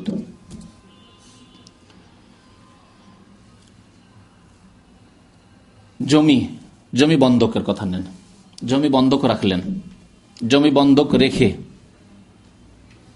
এতে খরচ আছে? বলেন, খরচ আছে? ফসল করলে, আবাদ করলে খরচ আছে? বলেন না, আবাদ করলে খরচ আছে, আবাদ না করলে তো খরচ নেই। জমিটা দখলে রাখলেন আর আবাদ না করলে খরচ নেই, আবাদ করলে খরচ আছে। তাহলে আবাদ করলে খরচ আছে, এই ক্ষেত্রে কি বলেছি? যদি খরচ থাকে, যতটা আপনি খরচ করবেন ততটা নেওয়ার হক রাখেন আপনি। খরচ করলেন বন্ধক রাখা জমিতে 1000 টাকা, আর ফসল আসলো 2000 বা 3000, 4000, 5000 টাকার, পুরো ফসলটা জায়েজ না? সেই কায়দার আওতাতে আসবে কুল্লু কারদিন জাররা মানফান, এমন ঋণ যে ঋণ দেওয়ার কারণে আপনি উপকৃত হচ্ছেন। ওই লোকটিকে ঋণ দিয়ে রেখেছেন, তার জমিটা আপনার কাছে আছে, সেই জমিটা আপনি আবাদ করছেন, আর আবাদ করে সেখান থেকে বছরে 4-5 হাজার টাকা অতিরিক্ত আসছে, হ্যাঁ, 1000 টাকা খরচ করলেন, বাকি 4000 টাকা লাভবান হলেন বছরের বছর, প্রতি বছর এইরকম হচ্ছে, তাহলে এর নাম কি? সুদ নয়? আর টাকা 2 বছর 1 বছর পর যখনই সে দিক, পুরো টাকাটাই ফিরিয়ে আবার নিলেন, তাতেও কিছু কম হলো না, সুদ হবে না? হবে না, সুদ হবে। কিন্তু যদি টাকা বছরের বছর, আমি দেখলাম যে ফসলটা আসছে, সেই ফসলটা প্রতি বছর 5000 টাকা ফসল আসছে, সুতরাং তার আমার কাছে 20,000, 30,000, 40,000 টাকা আছে, প্রতি বছর আমার যে ফসল করতে যে খরচটি হয়েছে সেই খরচ বাদ দিয়ে আমি বাকি টাকাটা কি করে দিলাম? মাইনাস করে কমাতে লাগলাম, যে এই বছরে আমার খরচ খরচা বাদ দিয়ে 3000 টাকা আর ফসল আমি পেয়েছি, সুতরাং তোমার 3000 টাকা এই বছর ঘাটতি হয়ে গেল, কমিয়ে দিলাম, তোমার কাছে যে ঋণ আছে তাতে 3000 টাকা কমিয়ে দিলাম, 5 বছর 3-5 15,000 টাকা আমি কমিয়ে দিলাম, বা 5টি সিজনে 15,000, 20,000 টাকা কমিয়ে দিলাম। তাহলে এটি কার আওতাভুক্ত আসবে? হ্যাঁ, জমি ভাড়া নেওয়ার আওতাভুক্ত হয়ে যাবে। জমি ভাড়া নেওয়া জায়েজ না জায়েজ নয়? জায়েজ। বুঝতে পেরেছেন এবার? এই জন্য অনেকেই দ্বিধাগ্রস্ত থাকেন, সবগুলিকে আলাদা আলাদা বুঝতে পারলে খুব সুবিধা। জমি ভাড়ার আওতাভুক্ত যদি হয়ে যায় তাহলে জায়েজ, আর যদি জমি ভাড়ার আওতাভুক্ত না হয়, আপনি তাকে টাকা দিয়ে রেখেছেন, তার জমি রেখেছেন আপনি আপনার টাকার সুরক্ষার জন্য, আর সেই জমি ব্যবহার করছেন, আর জমি থেকে যথেষ্ট ফসল হচ্ছে, আর তা সবগুলি আপনি ভোগ করছেন, তাহলে এর নাম হচ্ছে সুদ। 2-4টি হাদিস শোনা এই ক্ষেত্রে। সুদ সম্পর্কে হাদিস জানা আছে, প্রিয় নবী মুহাম্মদুর রাসূলুল্লাহ সাল্লাল্লাহু আলাইহি ওয়াসাল্লামের হাদিস, মুসলিম শরীফের। জাবের রাদিয়াল্লাহু তাআলা আনহু বর্ণনা করেছেন, লানা রাসূলুল্লাহ সাল্লাল্লাহু আলাইহি ওয়াসাল্লাম আকিলার রিবা। আল্লাহ রাসূল সাল্লাল্লাহু আলাইহি ওয়াসাল্লাম সুদখোরের উপর লানত করেছেন, অভিশাপ। লানত মানে বুঝেন? লানত মানে অভিশাপ, তো বাংলা হইল। অভিশাপ মানে আল্লাহর রহমত থেকে বঞ্চিত। লানত মানে আল্লাহর রহমত থেকে দূর, সে বিতাড়িত সে। এই জন্য মালাউন কথাটি ইবলিস শয়তানের ক্ষেত্রে বলা যাবে, কারণ তার ক্ষেত্রে জানা হয়ে গেছে, আল্লাহ জানিয়ে দিয়েছেন যে কিয়ামত পর্যন্ত সে আর হেদায়েত হবে না। ইবলিস, ওই বুড়া ইবলিস যে আদম আলাইহিস সালামকে আর হাওয়া আলাইহিস সালামকে জান্নাত থেকে বের করেছে, সে কোনোদিন মুসলমান হবে না, কলমা পড়বে না। জানিয়ে দেওয়া হয়েছে কিনা আমাদেরকে? ওয়াইন্না আলাইকা লানাতি ইলা ইয়াউমিদ্দিন, আল্লাহ জানিয়ে দিয়েছেন, হে ইবলিস, তোমার উপর কিয়ামত পর্যন্ত আমার লানত, অভিশাপ হইতে থাকবে, মানে রহমত থেকে বঞ্চিত থাকবে তুমি। তাহলে ইবলিস সম্পর্কে জানা হয়ে গেছে। যেই ব্যক্তি কুফরির ওপর, শিরকের ওপর মারা গেছে, সেই ব্যক্তিকে মালাউন বলা যাবে, অভিশপ্ত। কারণ জানা হয়ে গেছে যে কুফরি শিরকের ওপর সে মারা গেছে, বড় শিরক, বড় কুফরির উপর মারা গেছে, নাস্তিকতার উপর মারা গেছে, আল্লাহকে অস্বীকার করে মারা গেছে, কোরআনকে অস্বীকার করে মারা গেছে, আখিরাতকে অস্বীকার করে মারা গেছে, কোরআনের বিরুদ্ধে বলে মারা গেছে, ওই অবস্থায় মারা গেছে বিনা তওবায়, তাহলে সে মালাউন, অভিশপ্ত। সে যে কোনো জাতির অন্তর্ভুক্ত হোক না কেন, কুফরের অবস্থায় মারা গেছে। তাহলে ফেরাউন কি? মালাউন, অভিশপ্ত। আবু জাহাল মালাউন, আবু লাহাব, যদিও নবী করিম সাল্লাল্লাহু আলাইহি সাল্লামের আপন চাচা, তাব্বাত ইয়াদা আবি লাহাব, আবু লাহাবের দুই হাত ধ্বংস, মানে সে ধ্বংস, মালাউন। যেই ব্যক্তি কুফর, তাহলে রাসূলুল্লাহ সাল্লাল্লাহু আলাইহি ওয়াসাল্লামের চাচা কুফরির অবস্থায় মরে যাওয়ার কারণে যদি মালাউন হয়, তাহলে আমার চাচা, আপনার চাচা যে কবর মাজারে সিজদা করে মরে যায়, আপনার বাবা, ইব্রাহিম আলাইহিস সালামের বাবার কথা বলি, ইব্রাহিম আলাইহিস সালামের বাবা আজর, মালাউন কি না? আল্লাহর অভিশপ্ত, কারণ সে কুফরি শিরকের অবস্থায়, প্রতিমা পুতুল পূজার অবস্থায় মারা গেছে।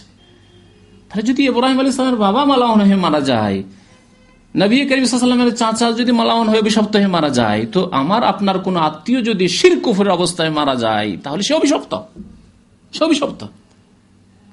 আমার আপনার কি মূল্য তাহলে নবী করিম সাল্লাল্লাহু আলাইহি ওয়াসাল্লাম, নূহ আলাইহিস সালাম, ইব্রাহিম আলাইহিস সালামের সামনে, লূত আলাইহিস সালামের সামনে, লূত আলাইহিস সালামের বিবি মালাউন হয়ে মারা গেছে, ঠিক না? নূহ আলাইহিস সালামের ছেলে বিবি মালাউন হয়ে মারা গেছে। পক্ষান্তরে ফেরাউন মালাউন, তার স্ত্রী আসিয়া রাদিয়াল্লাহু তাআলা আনহা মারা গেছে। আল্লাহু আকবার। ভাগ্য, মানুষ কর্ম করলে আল্লাহ বরকত দেন কর্মে। ওয়াল্লাযীনা জাহাদু ফীনা লানাহদিয়ান্নাহুম সুবুলানা। তো লানতের কথা বলছিলাম, লানত রহমত থেকে বঞ্চিত, দুনিয়ায় রহমত থেকে বঞ্চিত, আর আখিরাতে রহমত থেকে বঞ্চিত। একটি কথা এখানে আরো বলি দিই লানত প্রসঙ্গে, কারণ আমরা অনেকেই কারো উপর রাগান্বিত হলে, কারো সাথে শত্রুতা থাকলে লানত হোক ওর উপর, মালান। এমনকি কাফের যতক্ষণ পর্যন্ত জীবিত আছে, এমনকি মুশরিক কবরে সেজদা করছে, দেখছেন কবরে গিয়ে ইয়া গৌস মাদাদ বলছে, প্রতিমাকে সেজদা করছে, কিন্তু যতক্ষণ বেঁচে আছে মালাউন বলা যাবে না।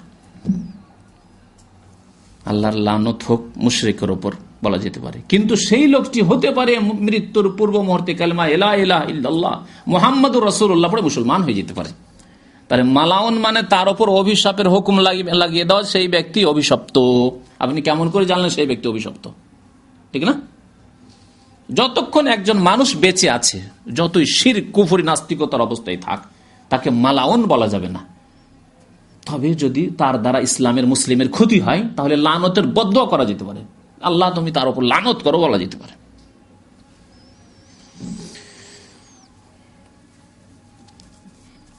নবী করিম সাল্লাল্লাহু আলাইহি ওয়াসাল্লাম কি বলছেন? লানা রাসূলুল্লাহ, আল্লাহ ও রাসূল সাল্লাল্লাহু আলাইহি ওয়াসাল্লামের অভিশাপ রয়েছে, মানে বদদোয়া রয়েছে, রহমত থেকে আল্লাহ বঞ্চিত করো। কাকে? আকালার রিবা, যে ব্যক্তি সুদ খায়, মানে যে পয়সাওয়ালা সুদ খায়, সুদের ওপর টাকা দেয় লোকজনকে, সুদ খায়। আর কি? অমুকেলা, যে ব্যক্তি সুদ খাওয়ায় তার উপরও লানত। আল্লাহু আকবার। তাহলে কাবিরা গুনাহ, কাবিরা গুনাহ কিনা? কাবিরা গুনাহ না হলে লানত হয় না, আল্লাহর রহমত থেকে বঞ্চিত হওয়ার এই অভিশাপ বদদুয়া নবী সাল্লাল্লাহু আলাইহি সাল্লামের পেত না। যে ব্যক্তি সুদ খাওয়ায়, গরিব মানুষ, পেটে খেতে পায় না, বড় ব্যবসা করবে, উচ্চ আকাঙ্ক্ষা, সে সুদের উপর টাকা, সুদ বিদেশ আসবে, নিজের কাছে পয়সা নেই, তখন সুদের উপর টাকা নিয়ে বিদেশে এসছে। আল্লাহ বলেছে সুদ বিদেশে আসতে হবে, দেশে খেতে পায় না গরিবরা, রিক্সা চালিয়ে খান, কিন্তু সুদের ওপর টাকা নিয়ে আপনি বিদেশ আসবেন, আপনি ছেলেকে বিদেশ পাঠাবেন, ভাইকে বিদেশ পাঠাবেন না, লানত, অভিশাপ। ওয়াকাতে বাহু, যারা লিখে, সুদের কথাবার্তা লিখে, তাহলে সুদী ব্যাংকে যারা চাকরি করে, হ্যাঁ, সুদের ক্লার্ক, হ্যাঁ, সুদী চুক্তি হলো, চুক্তিপত্র লিখলো, তাদের উপর লানত। ওয়া শাহেদায়ে, যারা সাক্ষী দেয়, সুদী ব্যাংকের উইটনেস লাগে। অনেক সময় নতুন অ্যাকাউন্ট খুলতে গেলে কি লাগে? সাক্ষী লাগে না? সত্যায়ন করতে হয়, আমার অ্যাকাউন্ট, আমি অ্যাকাউন্ট হোল্ডার, আমি সাক্ষী দিচ্ছি যে এই লোকটি অ্যাকাউন্ট খোলা হোক। তার উপর লানত। সুদী ব্যাংকে অ্যাকাউন্ট খুলবে আর তার হেল্প করতে আপনি গেলেন। ওয়াকাল, এবং নবী কারীম সাল্লাল্লাহু আলাইহি ওয়াসাল্লাম আরো বলেছেন, হুম সাওয়া, এরা সব সমান। কোন দিক দিয়ে সমান? গুনার দিক দিয়ে সমান নয়, কখনো নয় যে ব্যক্তি পয়সাওয়ালা সুদ খাচ্ছে আর যে গরিব মানুষ সুদ দিয়ে, দুইজনে সমান না। কাবিরা গুনাহ হওয়ার দিক দিয়ে সমান, সবাই কাবিরা গুনাহ করলো। লানত পাওয়ার দিক দিয়ে সমান, কিন্তু লানতের পরিমাণ কম বেশি আছে। বুঝতে হবে নবী কারীম সাল্লাল্লাহু আলাইহি ওয়াসাল্লামের কথাকে। অপরাধ ছোট বড় আছে, কিন্তু কাবিরা গুনাহ হওয়ার দিক দিয়ে সমান, লানত পাওয়ার, অভিশাপ পাওয়ার দিক দিয়ে সমান। নবী করিম সাল্লাল্লাহু আলাইহি ওয়াসাল্লাম যে এতে গিয়েছিলেন, মেরাজে গিয়েছিলেন, তখন এই সুদখোরের দৃশ্য দেখেছিলেন জাহান্নামের, আর হাবুডুবু করেছে সে রক্তের নহরে, এবং ফেরেশতা এই নহরের কিনারায় দাঁড়িয়ে রয়েছে আর পাথর দিয়ে তার মাথায় আঘাত করছে। এই দৃশ্য দেখেছেন নবী করিম সাল্লাল্লাহু আলাইহি ওয়াসাল্লাম, যা সহিহ বুখারী হাদিসে রয়েছে। সময়ের স্বল্পতার জন্য সেটাকে সংক্ষেপ করে দিলাম। আসি ওই বন্ধকের দিকে, বন্ধক রাখার দিক দিয়ে। বন্ধক রাখা জায়েজ, এমনকি নবী করিম সাল্লাল্লাহু আলাইহি ওয়াসাল্লাম বন্ধক রেখেছেন। নবী সাল্লাল্লাহু আলাইহি ওয়াসাল্লামের যখন ইন্তেকাল হয়, তখন তার বর্ম, যে যুদ্ধের মাঠে শরীরে লাগানো হয় বর্ম, লোহার বর্ম, তা এক ইহুদির কাছে বন্ধক রেখেছিলেন। তাহলে প্রয়োজনে ভালো মানুষ, সৎ মানুষ, আল্লাহওয়ালা মানুষও নিজের অভাবের কারণে প্রয়োজনের তাগিদে কারো কাছে রেহেন বা বন্ধক রাখতে পারে। বলছেন মা আয়েশা রাদিয়াল্লাহু তাআলা আনহা, বুখারী শরীফের হাদিস, আন্নান নবী সাল্লাল্লাহু আলাইহি ওয়াসাল্লাম ইশতারাতু আমান মিন ইয়াহুদিন, মদিনার এক ইহুদির কাছে নবী করিম সাল্লাল্লাহু আলাইহি ওয়াসাল্লাম খাদ্যদ্রব্য ক্রয় করেছিলেন, খরিদ করেছিলেন, এলা আজারিন, এক নির্দিষ্ট সময়ের জন্য, যে 6 মাস পরে বা 3 মাস পরে তোমাকে এর মূল্য দিয়ে দিব। ওয়া রাহানাহু দিরআন মিন হাদিদ, কিন্তু ইহুদি তারা পয়সার জন্য বেঁচে রয়েছে। তারা নবী করিম সাল্লাল্লাহু আলাইহি ওয়াসাল্লাম বিশ্বস্ত, ইমানদার, সাদেক, আলামিন হলে কি এমনি দেবে? বলছে কেন দেব তোমাকে, তুমি কিছু রাখো। নবী করিম সাল্লাল্লাহু আলাইহি ওয়াসাল্লাম তখন রেহেন রেখেছিলেন, বন্ধক রেখেছিলেন দিরআন মিন হাদিদ, লোহার বর্ম ইহুদির কাছে। আর সেই অবস্থায় নবী সাল্লাল্লাহু আলাইহি ওয়াসাল্লামের ইন্তেকাল হয়ে গেছিল সাল্লাল্লাহু আলাইহি ওয়াসাল্লাম। পরিবারের জন্য খাদ্যদ্রব্য নিয়েছিলেন নবী করিম সাল্লাল্লাহু আলাইহি ওয়াসাল্লাম। তাহলে এই অবস্থাকে নবী সাল্লাল্লাহু আলাইহি ওয়াসাল্লাম নিজের জন্য প্রাধান্য দিয়েছিলেন। আল্লাহুম্মা আহিয়ানি মিসকিনান ওয়া আমিতনি মিসকিনান ওয়াহশুরনি ফি জুমরাতিল মাসাকিন, হে আল্লাহ, আমাকে দরিদ্র করে বাঁচিয়ে রাখো, আর ওয়া আমিতনি মিসকিনান, দারিদ্রতার অবস্থা আমাকে মৃত্যু দান করো, ওয়াহশুরনি ফি জুমরাতিল মাসাকিন, আর দরিদ্রদের সাথে আমাকে কাল কিয়ামতে আল্লাহ তুমি হাসর করিও, জান্নাতে উঠাইও। কারণ দরিদ্ররা, গরিব মানুষরা, হ্যাঁ, পয়সাওয়ালাদের তুলনায় কতদিন আগে জান্নাতে যাবে? 500 বছর, 500 বছর আগে জান্নাতে চলে যাবে। প্রিয় নবী মুহাম্মদুর রাসূলুল্লাহ সাল্লাল্লাহু আলাইহি ওয়াসাল্লাম প্রথম গিয়ে জান্নাতের দরজা খুলবেন, জান্নাতের দরজা তার জন্য প্রথম খোলা হবে। আউয়াল মান ইয়াদখুলুল জান্নাহ হুয়া মুহাম্মদ সাল্লাল্লাহু আলাইহি ওয়াসাল্লাম। তারপরে তার উম্মতের সিদ্দিকিন, শুহাদা, সালেহিন, তারপরে তখন অন্য আম্বিয়া কেরাম এবং তাদের উম্মতরা দাখিল হবেন জান্নাতে। তো এই বন্ধকের কথা বলছিলাম। বন্ধক সম্পর্কে আরো শুনে আবু হুরায়রা রাদিয়াল্লাহু তাআলা আনহু বর্ণনা করেছেন, ক্বালা রাসূলুল্লাহ সাল্লাল্লাহু আলাইহি ওয়াসাল্লাম আর রাহানু ইউরকাবু বিনাফাকাতিহি, যে মাসলাটি বললাম, যে বন্ধক রেখে যদি সেই বন্ধকের হেফাজত করতে গিয়ে খরচ হয়, তাহলে সেই খরচ খরচা নেওয়া যাবে। আর রাহানু ইউরকাবু বিনাফাকাতিহি, বন্ধক রেখে যদি খরচ হয়, তাহলে তার খরচা পরিমাণ তার ওপর সওয়ার হওয়া যাবে, আরোহণ করতে পারবেন। ঘোড়া বন্ধক রেখেছেন, ঘোড়ার হেফাজত করতে গিয়ে খরচ হবে না, তাহলে ঘোড়ার উপর চড়তে পারবেন আপনি। ঘোড়া চড়তে পারবেন। উট রেখেছেন, উটের উপর চড়তে পারবেন। বলদ রেখেছেন, গাভীর তো দুধ হচ্ছে না, বলদ রেখেছেন, তার বলদকে হালে লাগাতে পারবেন আপনি, গরুর গাড়িতে আপনি লাগাতে পারবেন, কারণ তাতে খরচ করছেন আপনি। ইউরকাবু বিনাফাকাতি এজা কান মারহুনান, যদি বন্ধক রাখা থাকে, ওয়াল্লাবুন উদ্দাররে ইউশরাবু বিনাফাকাতিহি, আর যদি কোনো পশুর দুধ হয় তাহলে দুধ পান করা যাবে তার খরচের বিনিময়ে। এজা কান মারহুনান ওয়ালাল্লাযী ইয়ারকাবু ওয়া ইয়াশরাবু নাফাকা, খরচ খরচা কে দেবে? যে বন্ধক রেখেছে, মানে যেই ব্যক্তি গরিব মানুষ রেখেছে সে, না যার বাড়িতে রাখা আছে আর সে সওয়ার হচ্ছে? যেই ব্যক্তি সওয়ার হবে আর যেই ব্যক্তি কি করবে? দুধ পান করবে। তাহলে যদি এইরকম হয়, একজন সৎ মানুষ বন্ধক রেখেছেন নিজের সেফটির জন্য, টাকাটা আমার কাছে যেন ফিরে আসে এই জন্য, কিন্তু সে বলছে দেখো তোমার গাভী তোমার, তোমার গাই তোমার, তুমি দুধ পান করো, তাহলে কি খাওয়াবে গাভীকে? যেই ব্যক্তি দুধ পান করবে। ঘোড়া বন্ধক রেখেছে কিন্তু বলছে দেখো ঘোড়া আমি বন্ধক রেখেছি, কিন্তু আমি ঘোড়াকে খাওয়াতে পারবো না, হ্যাঁ, আর আমি সওয়ারও হব না, বা আমি সওয়ার হব না, তাহলে কার দায়িত্ব? ঘোড়াকে চারা দেওয়া, আহার পানি দেওয়া। ও ঘোড়াওয়ালার, ওই গরিব মানুষের যে বন্ধক রেখেছে, যে ব্যক্তি যার কাছে রেখেছে সে নয়, কারণ সে ব্যবহার করছে না, তার থেকে উপকৃত হচ্ছে না।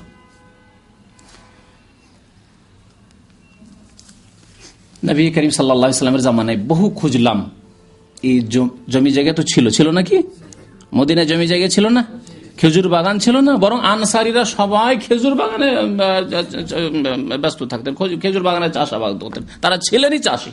আনসারীরা চাষী ছিলেন আর মুহাজির মক্কার লোকেরা ব্যবসায়ী ছিলেন। কিন্তু তারপরে ও জমি বন্ধক রাখা পাওয়াই যায় না ইতিহাসে ইসলামের। তাহলে বোঝা গেল প্রথম কথা, জমি বন্ধক রাখা। আমি কথাটা বুঝি না, জমি বন্ধক রাখা যদি ওই গরিব মানুষদের বংশ বলি যদি মজবুত হয়, তাহলে জবরদস্তি জমি দখল করে নিয়ে যাবে। জমি কি আর বাড়িতে লুকিয়ে রাখার জিনিস? হ্যাঁ, তাহলে এই যে জমি বন্ধক রাখা শুরু হয়েছে নাজায়েজ তরিকার উপর, যে জমিটা রাখলে আমি চাষ করবো, আমি খাবো, আর আমি ফসল আমার, সেই জন্য, ঠিক কিনা? জমি রেখে টাকার সুরক্ষা উদ্দেশ্য না, মোটেই না, বরং হারাম খাওয়া উদ্দেশ্য। এই জন্য প্রথম এখানেই শেষ করে দিতে হবে, জমি বন্ধক রাখা যাবে না। বন্ধক রাখেন, হ্যাঁ, অলংকার বন্ধক রাখেন, এমন কিছু বন্ধক রাখেন যেটা হেফাজতে রাখা যায়, সেই সম্পর্কে যেই ব্যক্তি বন্ধক রেখেছে, টাকা ধার নিয়ে গেছে, সে জানতে পারবেন যে কোথায় আছে। আর না হলে তারা যদি শক্তিশালী হয় তাহলে তার জমি তার কিন্তু লিখে পড়েও নেননি হয়তো। আর লিখে পড়ে এমনি যদি খসড়া কাগজে লিখা থাকে, সরকারিকরণ না হয়ে থাকে, সরকারের ঘরে না লিখা থাকে, তাহলে এর কোনো মূল্য নেই। তাহলে এই জমি বন্ধক রাখা না নবী সাল্লাল্লাহু আলাইহি ওয়াসাল্লামের জামানায় পাওয়া যাচ্ছে, না সাহাবায়ে কেরামের জামানায় পাওয়া যাচ্ছে। তারপরে যদি বন্ধক রাখতে হয়, তো যেমনটা বললাম যে আপনি যতটা খরচ করবেন, যদি আপনি খরচ করেন, না ভাই জমিটা তো আমি রেখেছি, ঠিক আছে, তার চাষ করো তুমি, কোনো মূল্য আছে এরকম করে রাখার? আসলে হারাম খায় লোকেরা, সেই জন্য জমি বন্ধক রাখে। খবরদার এইরকমটা যাতে না হয়। তাবেঈ মুহাম্মদ ইবনে সিরিন ইমাম ছিলেন, স্বপ্নের অদ্বিতীয় ইমাম ছিলেন। আজ পর্যন্ত তাবেঈনদের জামানা থেকে নিয়ে আজ পর্যন্ত তার মতো স্বপ্নের বিবরণ বর্ণনা করে আর কোন ইমাম জন্মায়নি। মুহাম্মদ ইবনে সিরিন রাহমাতুল্লাহ আলাইহি, তিনি আব্দুল্লাহ বিন মাসউদের কথা বলছেন, যা রাজুলুন ইলা আব্দুল্লাহ বিন মাসউদ, সাহাবী আব্দুল্লাহ বিন মাসউদ রাদিয়াল্লাহু তাআলা আনহুর কাছে একজন লোক আসলো, আর এসে বলল, ইন্নী আসলাফতু রাজুলান 500 দিরহাম, আমি একজন লোককে 500 দিরহাম দিয়েছি, 500টি রৌপ্য মুদ্রা দিয়েছি, ওয়ারাহানানি ফারাসান, আর আমাকে বন্ধক দিয়েছে বা আমার কাছে বন্ধক রেখেছে একটি ঘোড়া, ফারাকাবতুহা আও আরকাবতুহা, সেই ঘোড়ায় আমি সওয়ার হই, বা অন্য কাউকে, আমার ছেলে আত্মীয় স্বজন, তাদেরকে আমি সওয়ার করি। কালা মা আসাবতা মিন যাহরিহা ফাহুয়া রিবান, তিনি বললেন যে তুমি যে ঘোড়ার উপর সওয়ার হলে সেটি হলো সুদ। তাহলে এটি সুদ কখন হবে? যদি আপনি ঘোড়ার খরচ না দেন। ঘোড়া রেখেছেন আর ঘোড়াকে হয়তো খাওয়াচ্ছে ঘোড়ার যে আসল মালিক, আপনি শুধু বন্ধক রেখেছেন, এই তোমার ঘোড়া তুমি খাওয়াবে, আমি খাওয়াইতে পারবো না, হ্যাঁ, তাহলে সেই ঘোড়ায় সওয়ার হতে পারবেন? এখন ঘোড়া থেকে সরে আসি আজকালকার জামানার দিকে। কার আছে? গরিব মানুষ কার আছে?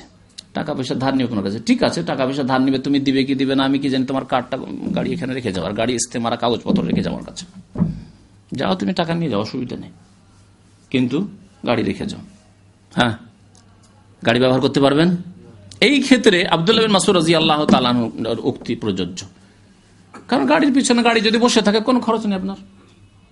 গাড়ি যদি বসে থাকে, সামনে বাড়ির সামনে পার্কিং করা আছে, তাহলে কোনো খরচ নেই। তবে আমাদের দেশে হলে সমস্যা, বাড়ির সামনে পার্কিংও করা যাবে না, ওর জন্য এক ঘর তৈরি করতে হবে। তো ঘরের ভাড়া নিতে পারেন আপনি, হ্যাঁ সেই ক্ষেত্রে খরচ নিতে পারেন। কিন্তু সৌদি আরবের মতো মাশাআল্লাহ এখানে নিরাপত্তা আছে। আর রাস্তায় আপনি তার গাড়ি ফেলে রেখেছেন, বা চাবিটা নিয়ে রেখেছেন, ইস্তেমারা কাগজপত্র তার নিয়ে রেখেছেন, যে টাকা দিবে আর সে ইস্তেমারা নিয়ে যাবে, কাগজপত্র চাবি নিয়ে যাবে। তাহলে সেই গাড়িতে সওয়ার হতে পারবেন না। আব্দুল্লাহ বিন মাসউদ রাদিয়াল্লাহু তাআলার উক্তি। যদি এখানে এখন জমির কথা নিয়ে আসছি, জমির কোনো প্রমাণ নেই, কারণ সেই যুগে জমির এই প্রচলনই, এই নাজায়েজ প্রচলনই ছিল না। কিন্তু গাড়ি বা ঘোড়া রেখে যদি তার থেকে উপকৃত হলে সুদ হয়, তাহলে জমি রেখে জমির ফসল খাবেন মজা করে, সুদ হবে না? তাই তিনি বলছেন যে মা আসাবতা মিন যাহরিহা, তুমি যে সেই ঘোড়ার ওপর তুমি সওয়ার হলে, চড়লে বা কাউকে চড়ালে, ফাহুয়া রিবান, এটি হচ্ছে সুদ। তাহলে গাড়ি আছে, চাবিও আছে, ইস্তেমার আছে, যেখানে সেখানে আপনি চড়ে বেড়াচ্ছেন, বন্ধ করে রাখা আছে, টাকা দিয়ে যাবে, গাড়ি নিয়ে যাবে, কবে ব্যবহার করলেন গাড়ি। আর অপরের গাড়ি মায়া দয়ায় কি আছে? সুদ, ডেলি সুদ বাড়ছে আপনার। সুদ কাল কিয়ামতে এই সুদের বদলা পাওয়া যাবে, আর দুনিয়াতে তো পাওয়া যাবে। দুনিয়াতেও সুদখোররাকে দেখা গেছে, আল্লাহু আকবার, আমি এই চোখে দেখেছি, সুদখোর খুব অশান্তিতে মারা যায়, আল্লাহর আযাব দুনিয়াতে নেমে আসে। কারণ সুদখোরদের সম্পর্কে আল্লাহ রাব্বুল আলামিন কি বলেছেন?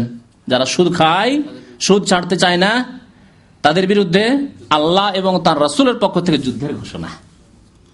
আল্লাহ যদি যুদ্ধের ঘোষণা করে রাখেন, রাসূলুল্লাহ সাল্লাল্লাহু আলাইহি ওয়াসাল্লামের পক্ষ থেকে যুদ্ধের ঘোষণা যদি থাকে, তাহলে শুধু আখিরাতের আযাব, সবসময় তার জন্য আযাব, গজব। ইমাম শাফি রাহমাতুল্লাহ আলাইহ, তিনি একজন তাবেঈনদের মধ্যে ইমাম ছিলেন। তিনি বলছেন আন্নাহু ক্বালা ফি রাজুলিন ইরতাহানা জারিয়াতান ফাআরদাআত লাহু ক্বালা ইউগরামু লিসাহিবিল জারিয়াতি ফিমা তায়দাইন। সেই যুগে দাস দাসীর যুগ ছিল। একটি দাসী বন্ধ করে রেখেছে, টাকা ধার দিয়েছে, দাসী বন্ধ করে রেখেছে, আর সেই দাসী স্তন্য দান করতো, তার দুধ হইতো। ওর থেকে নিজের ছেলেকে বা কাউকে আপনজন বাচ্চাকে দুধ পান করিয়েছে, শিশুকে দুধ পান করিয়েছে। বলছে যত দিনের দুধ পান করেছে তার বিনিময় দেবে, না হলে সুদ হবে, সুদ হবে।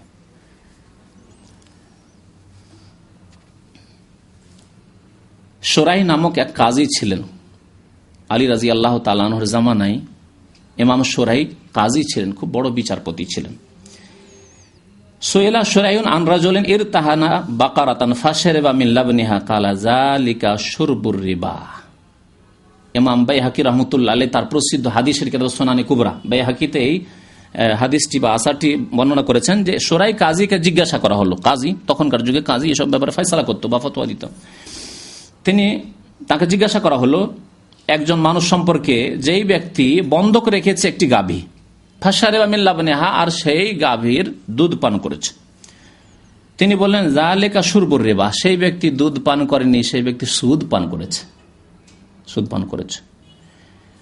আগের হাদিসের সমন্বয়ে কি বলবেন? যদি সেই গাভীর চারা খাদ্য পানি দেওয়ার ক্ষেত্রে খরচ করে, তাহলে তার জন্য সেই পরিমাণ দুধ পান করা জায়েজ। আর যদি কোনো খরচ না করে, তাহলে একটু দুধ পান করা জায়েজ নয়, বরং সুদ হবে।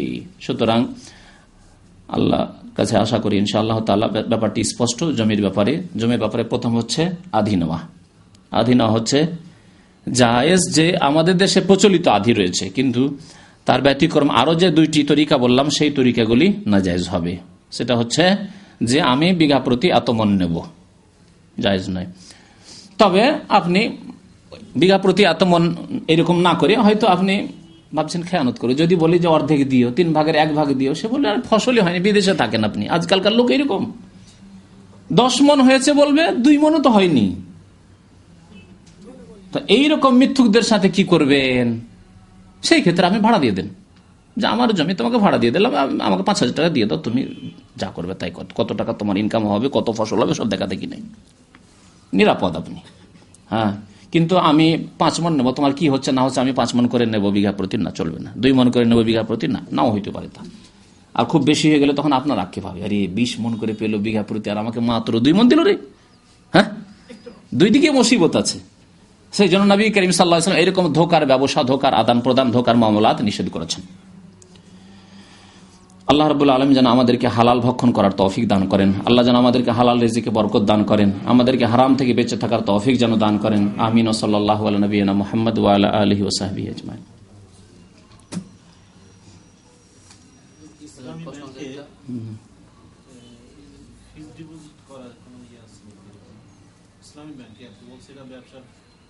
প্রচলিত যে ইসলামী ব্যাংক আছে সেই ইসলামী ব্যাংক সম্পর্কে যারা ব্যাংকে চাকরি করেছেন ইমানদার মানুষ, একজন বেশ দাড়িওয়ালা মানুষ আর বেশ ধার্মিক মানুষ, খুব শিক্ষিত, এই কিং ফাহাদ ইউনিভার্সিটিতে আছেন, মাঝে মাঝে ওখানে দর্শে যাই। তো একদিন দেখা হয়ে গেল, ওনার সাথে অনেক গল্পই হলো। উনি ম্যানেজার হয়ে চাকরি করে এসছেন ওখানে, আবার এখানে চাকরি করছেন, শিক্ষিত মানুষ এক কথায়। তো উনি বললেন যে সত্যি কথা তিনি বললেন যে সেখানেও 70 থেকে 80% সুদমুক্ত, শতকরা 80% সুদমুক্ত। কথা বুঝতে পেরেছেন? সুতরাং ফিক্সড ডিপোজিট করে আপনাকে ইয়াকিন দিচ্ছে, দৃঢ়তার সাথে বলছে যে 5 বছর 6 বছরে আপনার এত লাখ টাকা হবে। কোথা থেকে হবে? বা ডবল হয়ে যাবে, আপনাকে ডবল দেবো, এত টাকা দেবো। কোথা থেকে? ব্যবসা বাণিজ্য লাভ তার হাতে, তাদের হাতে না? কখনো না। সুতরাং এইভাবে নির্দিষ্ট করা জায়েজ না যে বছরে এত টাকা করে দেবো, এত % দেবো, বা 5 বছরে এত দেবো, জায়েজ নাই। এটি সুদ। লাভ লস হতে পারে, তাহলে ফিক্সড ডিপোজিট আবার কিসের? তবে এরকম করতে পারে যে 5 বছর আপনার টাকা দেবো না, 5 বছর আগের জন্য আমরা কোনো প্রকল্পে লাগিয়ে দিলাম এই টাকা, আর তারপরে 5 বছর পরে লাভ লস যেইভাবে হয় ওইভাবে দেবো, তাহলে যায়। 5 বছর, 10 বছর, 20 বছর, 50 বছর জন্য আপনার টাকা রেখে আপনি যদি চুক্তিপত্রে সই করে দেন যে আমি 50 বছর টাকা তলব করবো না,